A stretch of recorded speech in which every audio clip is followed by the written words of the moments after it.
What's up, vinyl lovers, and welcome back to the channel for yet another installment in my now classic and apparently never-ending series of collection clearance videos.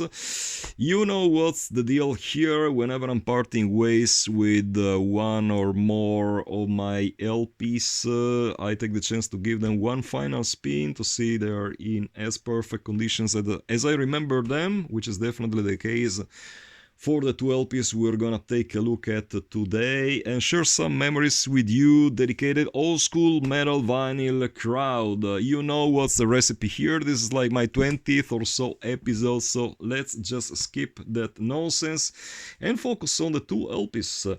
This time it's gonna be the turn of Immortal at the Heart of Winter LP, first pressing 1999, year of release, Osmos Productions as usual, 1,500 hand number copies. Now, I had a chance to discuss this LP some episodes ago when I sold the first batch of Immortal LPs, and I remember I mentioned how, in my humble opinion, At the Heart of Winter might as well be the finest hour by the band, and I gotta say I still stand by that statement. Really think the songwriting here is very, very inspired. The band started introducing some classic heavy metal riffing into their sound, which definitely shines through in the title track. Totally killer album, musically speaking, and also very, very fond of the cover artwork. Gorgeous painting by this dude called Fournier, I believe. Can't really remember who the guy was, but yep, this is absolutely stunning cover artwork. So much better than the generic, band picture cover artworks that the band was known for. One thing that I'm personally not very happy about the pressing qualities of this help is that, the combination of Osmos Productions' poor English skills and GZ, the infamous Czech pressing plant that took care of the manufacturing of this LP, resulted in a bloody disaster. Like, I think that, the intention of the label was to release this album as a gatefold release. As a matter of fact, pressed all the writings, the catalog number, the title of the LP on the spine, as if there was supposed to be a spine here. Turns out there was no spine at all, so I guess there must have been like some miscommunication of some sort between the label and the pressing plant. But yeah, this definitely turns out like they intended to release this as a gatefold at least. But yep, turns out there's no spine at all. So I mean, these kind of fuck ups are literally like a tradition for the label, and yeah, having GZ as your pressing plant is never a good idea. Also, I think that Osmos at this point in time thought like it was like useless to spend more money on glossy cardboard sleeves, because this sleeve is not glossy anymore, sadly enough, which is really sad considering how good the cover artwork is. Imagine if this had been pressed in glossy cardboard. Absolutely, this would have been just amazing. As it is, yes, pretty killer looking, but yep, the final touch is somehow missing.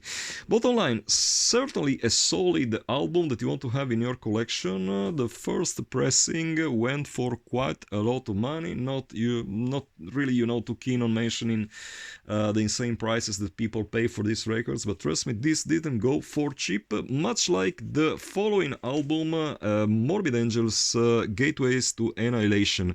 Year of release 2000, label this time is Earache Records. Year 2000. This is from the time when they had Eric Rutan and Steve Tucker in the lineup. Absolutely killer album, very underrated in the band's discography. Sadly enough, Earache Records also thought it was a good idea to go for GZ, for the GZ pressing plant, just pretty much like any label at the time. Don't know if you can tell, but there's the GZ matrix here. This time, I mean, at least they had, they thought like, okay, let's at least press this on glossy cardboard. Unfortunately, very flimsy one. Like the pressing quality is not exactly top notch. If you compare this to the early Air Rake releases, you can tell that this is somehow subpar, but that's pretty much how it was at the time, like in the mid 90s, GZ was like the number one choice for pretty much every single metal label around, and as a result, the quality of the vinyl from that era is not exactly top notch. But it is what it is. No lyrics shit whatsoever. There were no lyrics included in the original first pressing LP edition, nor in the CD pressing at all. And that pretty much does it for this episode. But there is a but, like, as you probably know if you follow me on Instagram, I decided to get rid of my Immolation first pressing vinyl collection. So yep, that's official. In the days that will follow, I will probably post a quick update showing you exactly what I have for sale and in which conditions. I can tell you, as usual, these LPs, these Immolation LPs will not go for cheap. You know that I'm a capitalist. I always want to take the maximum profit out of the records I'm selling. Just kidding, of course, but I'm not really, giving them away for free, since I'm not exactly a free will organization. So just stay tuned for the next episodes, which will focus on Immolation vinyl. That's the preview. So yep, spoiler alert going on. And as usual, till the next time, keep it loud and heavy.